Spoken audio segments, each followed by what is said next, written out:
आइए हम अभी तक क्या जाना। हमने अभी तक यह जाना कि भाई भारत है क्या। तो मैंने जाना कि भारत जो है वो संघों का एक राज्य, यानी एक ऐसा संगठन है जो राज्यों से मिलकर बना है। इसलिए भारत को देश नहीं बल्कि भारत को राज्य संघ कहा जाता है। फिर हमने जाना कि भारत में रहने वाले लोगों को नागरिकता किस प्रकार से दी जाती। फिर हमने जाना कि भारत के नागरिक को मिलने वाले मौलिक अधिकार कौन कौन से हैं। और देखो उसके बाद हम जानने वाले हैं भाग 4 के अंतर्गत विषय है। भाग 4 में पढ़ना आपको है राज्य के नीति निर्देशक तत्व या सिद्धांत। और अनुच्छेद की चर्चा करें तो अनुच्छेद 36 से 51 के अंतर्गत जो भी विषय आने वाला है उन सभी विषयों की हम चर्चा करें। हम लोग कुछ चर्चा किए थे इसमें कि राज्य का नीति निर्देशक सिद्धांत क्या होता है। तो जो सरकार होता है सरकार के द्वारा जन कल्याण की भावना, जैसे हमारे राज्य की सरकार कौन है, मुख्यमंत्री है।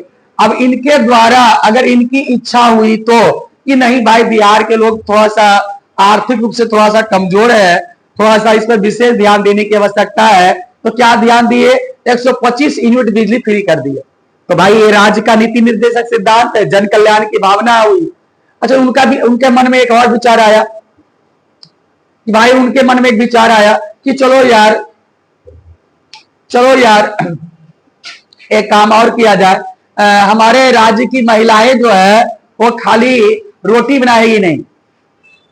सरकार ने कि 10,000 रुपया तो पहले आपको देगा और आपको बिजी व्यस्त रखने के लिए उनका हमारे केंद्र सरकार का एक उद्देश्य है कि लखपतिया दीदी कि हर भारत की हर महिलाओं को 1 लाख का पूंजी होना चाहिए।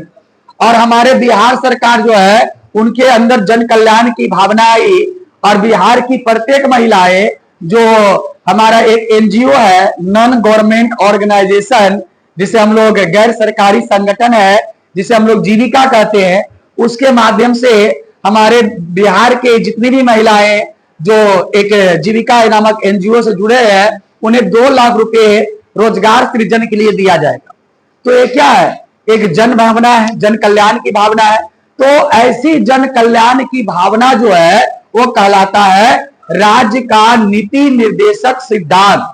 यह सिद्धांत जो है आपको बताए थे आयरलैंड से लिया गया है। कहां से लिया गया है, आयरलैंड के संविधान से लिया गया है। और आयरलैंड ने इस बात को नीति निर्देशक सिद्धांत को किस देश के संविधान से ऐड किया था, तो स्पेन के संविधान से। किस देश के संविधान से ऐड किया था, स्पेन के सिद्धांत से। स्पेन के संविधान के द्वारा आयरलैंड ने नीति निर्देशक का सिद्धांत लिया और हिंदुस्तान ने इस सिद्धांत को आयरलैंड के संविधान से लिया। तो हम बताए थे पहले कि हमारा देश का जब संविधान का निर्माण पढ़ा रहे थे तो हम बताए थे कि हमारे देश के संविधान के निर्माण में बहुत सारे देश की अच्छाइयों को हमारे देश के संविधान में शामिल किया गया था, है ना। सबसे पहले हम अनुच्छेद 36 की चर्चा किए थे, है ना। तो अनुच्छेद 36 में क्या था, तो बेटा अनुच्छेद 36 में जो था वो राजनीति निर्देशक का परिभाषा है जो कि हम लिखा चुके हैं आपको, या आपके नोट्स में भी परिभाषा दिया हो गया, है ना। नीति निर्देशक सिद्धांत वह सिद्धांत है जो सरकार के द्वारा सामाजिक आर्थिक सुधारों के लिए, जन कल्याण के लिए लागू किया जाता है। वैसे सिद्धांत को क्या कहलाता है, राज्य का नीति निर्देशक सिद्धांत। जैसे सरकार ने समाज सुधार के लिए शराबबंदी लागू किया, ये मौलिक अधिकार नहीं है, मौलिक अधिकार नहीं है, ये राज्य का नीति निर्देशक सिद्धांत है। अनुच्छेद 33 क्या कहता है, ये इंपॉर्टेंट है। अनुच्छेद 37 कहता है कि जो राज्य का नीति निर्देशक सिद्धांत है उसे न्यायालय द्वारा लागू नहीं किया जा सकता है। अब देखो हमारा जितना भी अधिकार है सब न्यायालय में जाकर उसके खिलाफ हम अपील कर सकते हैं। हमारे मौलिक अधिकारों की रक्षा सर्वोच्च न्यायालय करती है। लेकिन हम फिर बता रहे हैं कि राज्य का नीति निर्देशक सिद्धांत क्या है। तो राज्य का नीति निर्देशक सिद्धांत सरकार के अधीन आने वाले विषय हैं। सरकार चाहेगी तो लागू करेगी और सरकार चाहेगी तो लागू नहीं करेगी। राज्य अनुच्छेद 37 क्या कहता है? अनुच्छेद 37 कहता है कि इसे न्यायालय द्वारा लागू नहीं किया जा सकता है। और इसमें और है, और सरकार इसे लागू करने के लिए बाध्य नहीं है। सरकार का मर्जी है, तुम सरकार को जबरदस्ती नहीं कर सकते हो कि सरकार यह काम कीजिए। सरकार के अंदर भावना आया कि नहीं हो, हमारे बिहार राज्य के लोग बड़ी गरीब है, भीख मांगा, काम कर जाए मद्रास उद्रास, दिल्ली काम करने जाता है, तो भाई इसके लिए कुछ तो करना चाहिए। तो सरकार आपके लिए कुछ काम करेगी। यह अनुच्छेद कितना कहता है? 37। यानी राज्य के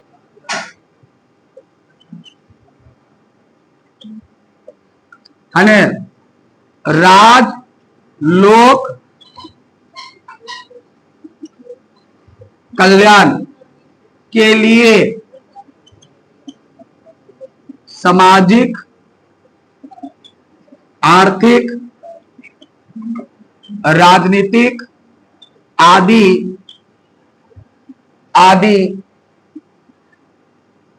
सुधार कर सकता है।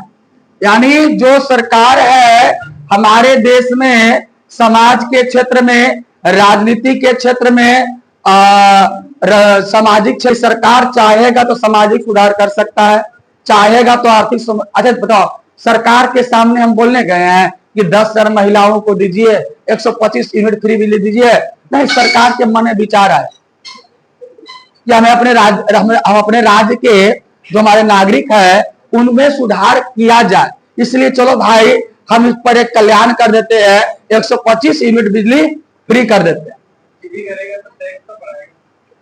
है ना। तो ये क्या है? एक प्रकार का राजनीति सिद्धांत हो गया। सरकार के तुम्हारे ऊपर एक एहसान हो गया, सरकार से तुम मांग नहीं सकते हो। या सरकार ये नहीं कि सरकार आप अनुच्छेद 38 का प्रयोग करवे कीजिए, ओकर मन है। हाँ, हम मानते हैं कि संविधान में है, लेकिन ये सरकार के अधीन है, राज्य के अधीन है, देश के अधीन है।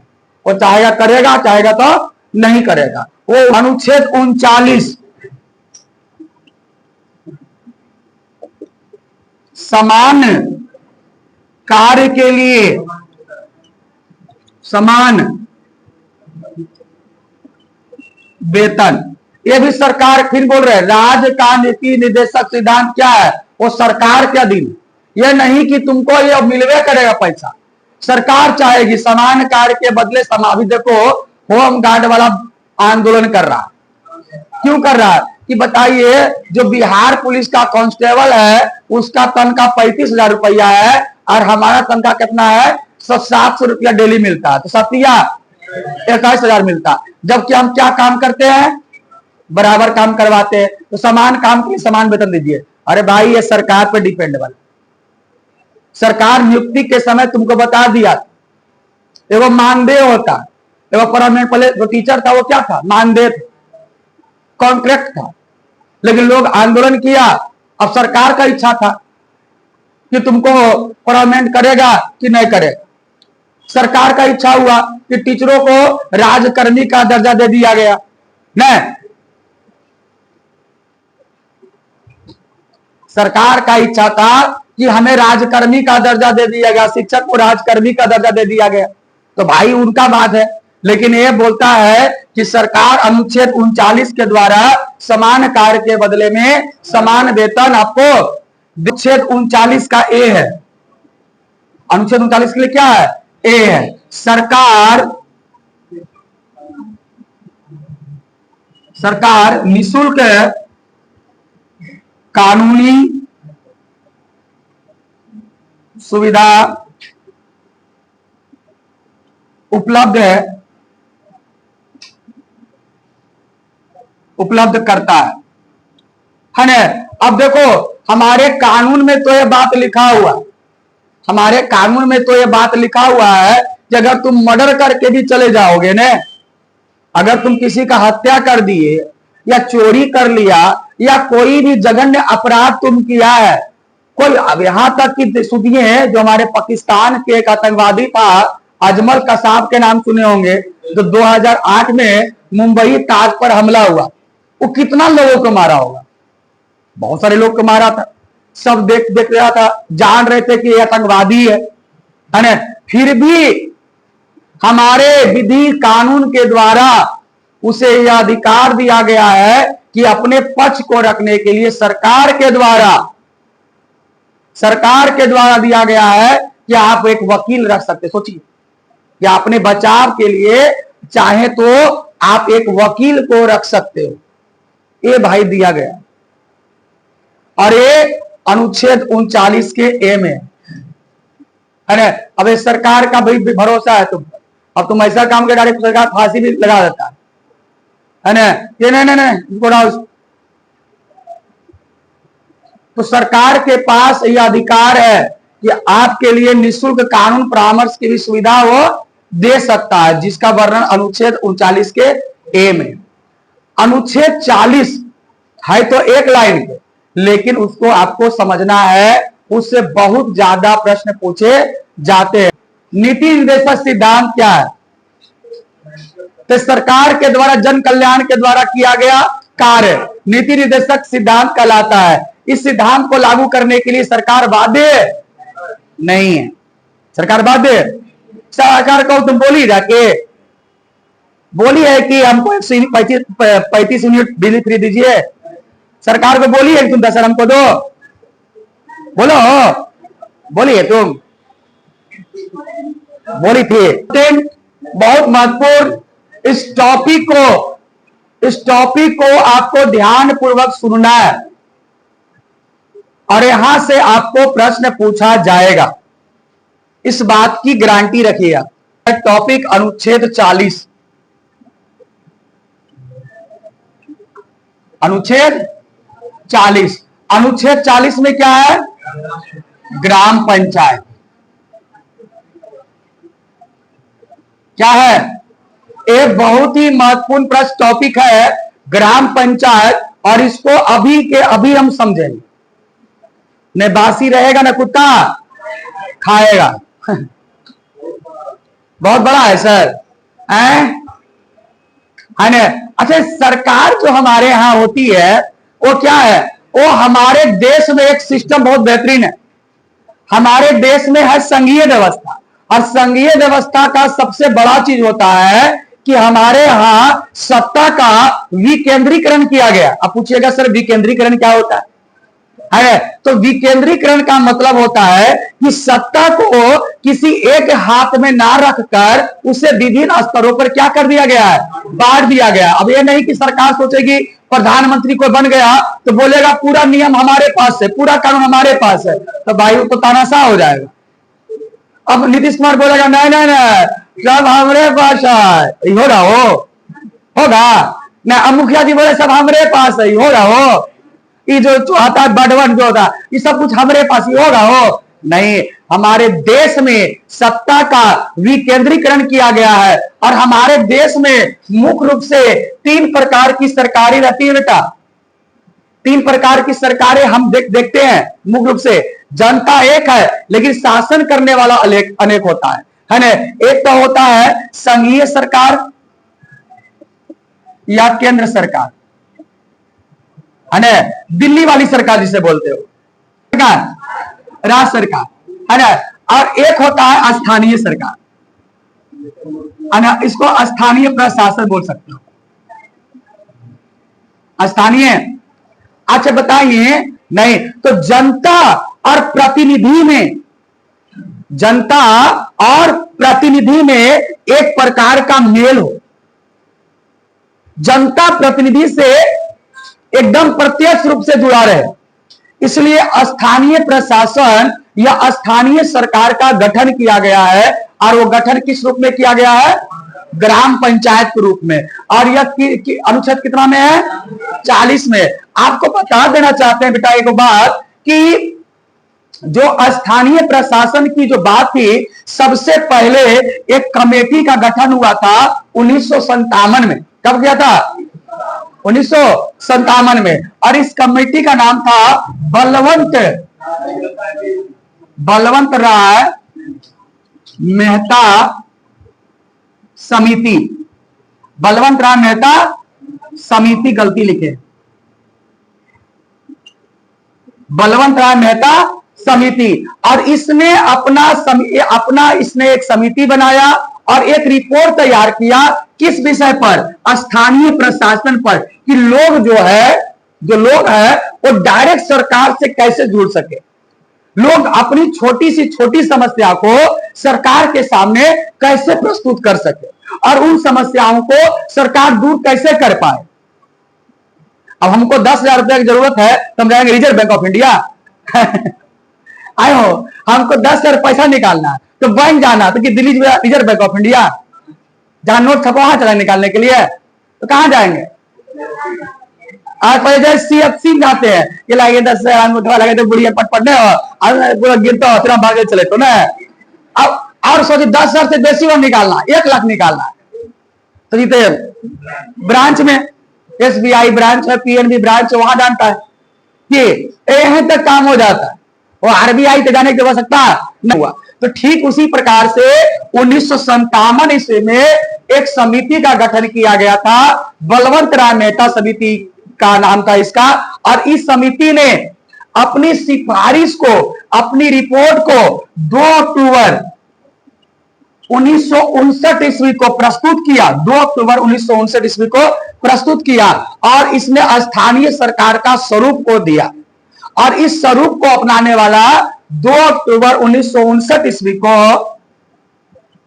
बलवंत राय मेहता, यहां से लिखिए पढ़ लेंगे, मेहता समिति की अनुशंसा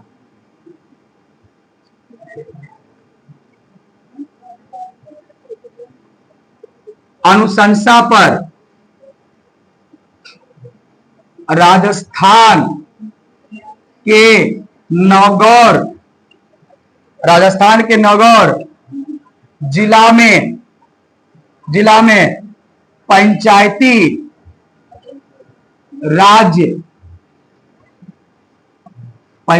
राज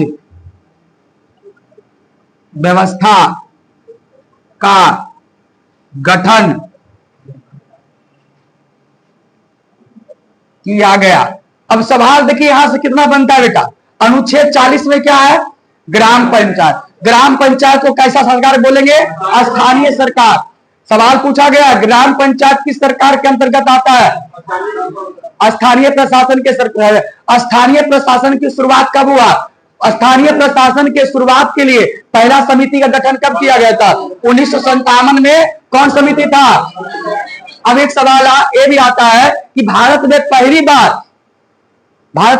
पहली बार ग्राम पंचायत का गठन कहां किया गया था? तो भाई 2 अक्टूबर 1959 ईस्वी को बलवंत राय मेहता समिति की अनुशंसा पर राजस्थान के नगौर जिला में पंचायती राज व्यवस्था का गठन किया गया था। फिर सुन लीजिए, पूरा हिंदुस्तान में नहीं हुआ था, फिर सुन लीजिएगा, यह का गठन किया है ने, तो इसमें किया गया, लेकिन इसमें सुधार करने के लिए 1977 में जनता पार्टी की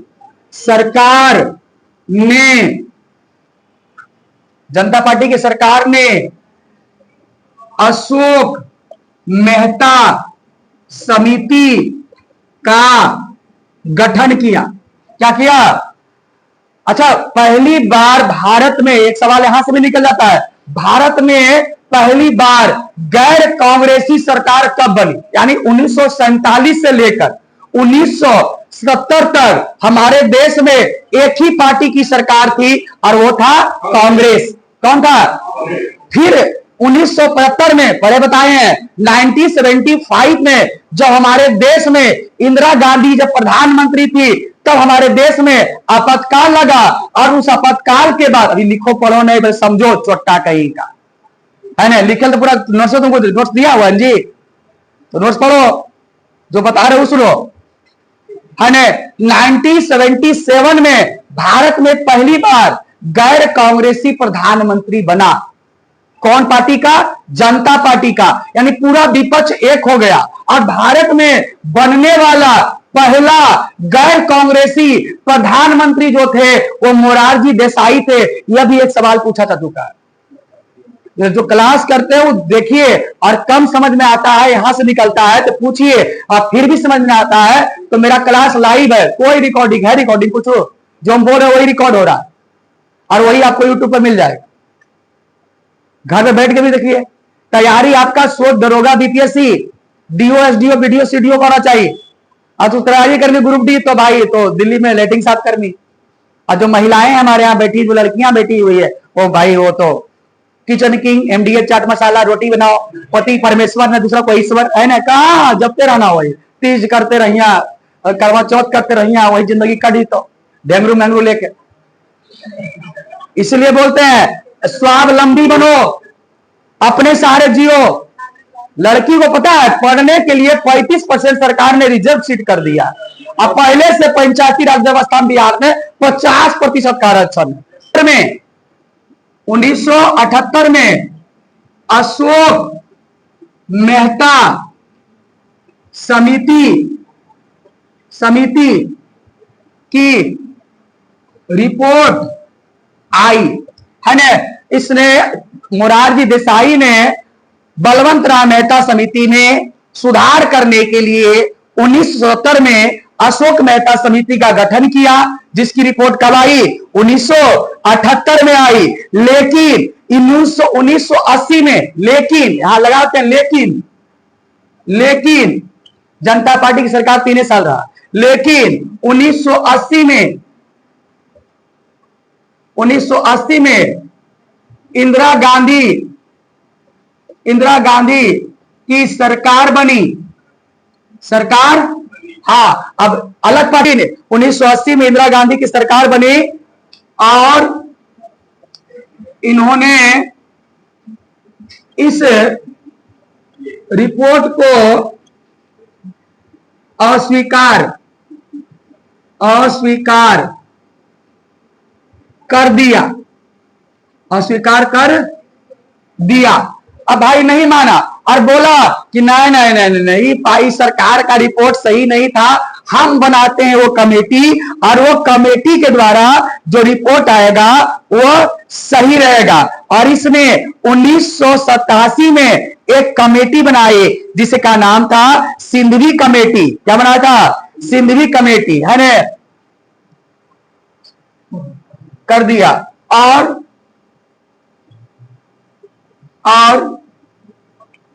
1987 में सिंधवी कमेटी का गठन किया गया। लेकिन गठन किया गया, अब बताते हैं आपको कि कोई भी नियम, कोई भी कानून को बनाने के लिए सबसे पहले कहां प्रस्तुत करना पड़ता है? संसद के निम्न सदन लोकसभा में। कहां प्रस्तुत करना पड़ता है? लोकसभा में। और लोकसभा को कहा जाता है राज्यसभा में। कहा आता है? राज्यसभा में। तब राजीव गांधी की सरकार ने 1989 में गठन किया और राजीव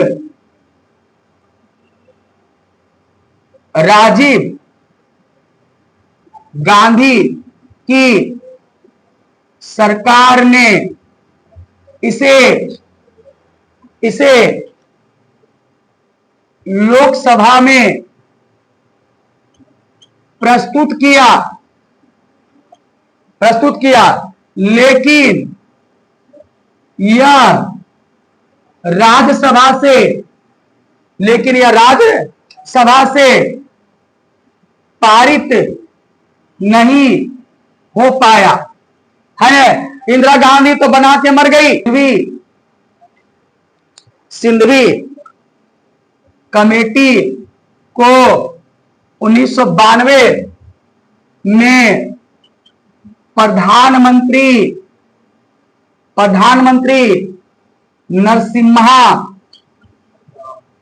नरसिम्हा राव ने प्रस्तुत किया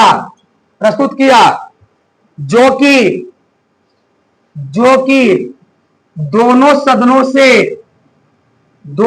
से पास हो गया। संविधान के 73वें संशोधन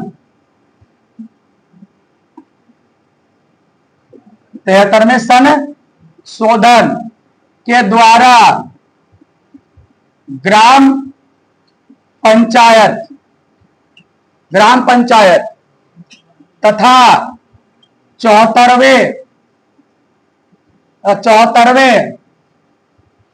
संशोधन के द्वारा नगर पंचायत का गठन किया गया जो कि संविधान के 10वीं अनुसूची में कौन सा है? 11वीं अनुसूची में ग्राम पंचायत। संविधान की 11वीं अनुसूची में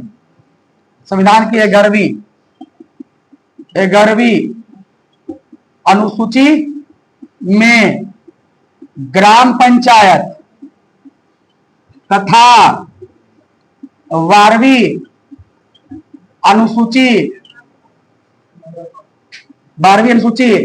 में नगर पालिका को रखा गया। ये देखो भाई हमारा इतिहास है ग्राम पंचायत का। अब इससे क्या क्वेश्चन पूछेगा जो तुमने, आइए एक बार फिर से समझते हैं। हमारे देश में स्थानीय सरकार के लिए लिखो मत, समझो पहले। ग्राम पंचायत को गठन किया। ग्राम पंचायत की शुरुआत कहां से हुआ? 1957 में बलवंत राय मेहता समिति की अनुशंसा पर राजस्थान के 1957 बलवंत राय समिति की क्या हुआ? गठन हुआ। गठन होने के बाद इसकी रिपोर्ट कब आई? 2 अक्टूबर 1959 को बलवंत राय मेहता समिति की अनुशंसा पर या सिफारिश पर राजस्थान के नौगौर जिला में पंचायती राज व्यवस्था का गठन किया गया। इस सवाल आया कि भारत में पहली बार पंचायती राज व्यवस्था गठन कब किया गया था? 2 अक्टूबर 1959 को। 2 अक्टूबर 1959 कहां से किया गया था? राजस्थान के नागौर जिला से। लेकिन इसमें सुधार करने, लेकिन फिर आता है कि बलवंत राय मेहता समिति के सुधार करने के लिए पहला समिति कौन था? तो अशोक मेहता समिति का गठन कब हुआ था? 1977 में। सवाल यह आता है कि अशोक मेहता समिति का रिपोर्ट कब आया था? 1978 में आया। लेकिन इसे किस सरकार ने मानने से इनकार कर दिया था? इंदिरा गांधी ने। कब किया था? 1980 में। और इसने कौन सी कमेटी गठन किया था? सिंधवी कमेटी। कौन कमेटी गठन किया था? सिंधवी कमेटी गठन कब हुआ था? 1987 में। कब किया गया था? किया गया था। और राजीव गांधी ने, आप ये भी, सिंधवी कमेटी गठन तो इंदिरा गांधी ने किया था, लेकिन इसे प्रस्तुत कौन किया था? राजीव गांधी द्वारा प्रस्तुत किया गया था, जो कि लोकसभा में प्रस्तुत किया गया, लेकिन राज्यसभा में पारित नहीं हो पाया। तो दूसरी सिंधवी कमेटी का, यानी दूसरी बार इसी कमेटी को प्रस्तुत करने का काम कौन किए? वीर नरसिम्हा राव 1992 में। और यह प्रस्तुत होकर क्या हो गया? पास हो गया। और जब पास हो गया तो संविधान के 73वां संविधान संशोधन के द्वारा ग्राम पंचायत तथा 74वें संविधान संशोधन के द्वारा नगर पंचायत का भारत में गठन किया गया। जो संविधान के 11वीं सूची में ग्राम पंचायत तथा 12वीं सूची में नगर पालिका को स्थान दिया गया। है ना। और पूरा हिंदुस्तान में कब लागू हुआ था ये? 24 अप्रैल 1993 को सभी राज्यों को लागू करने का निर्देश दिया गया था। इसलिए 24 अप्रैल को पंचायती राज दिवस मनाया जाता है।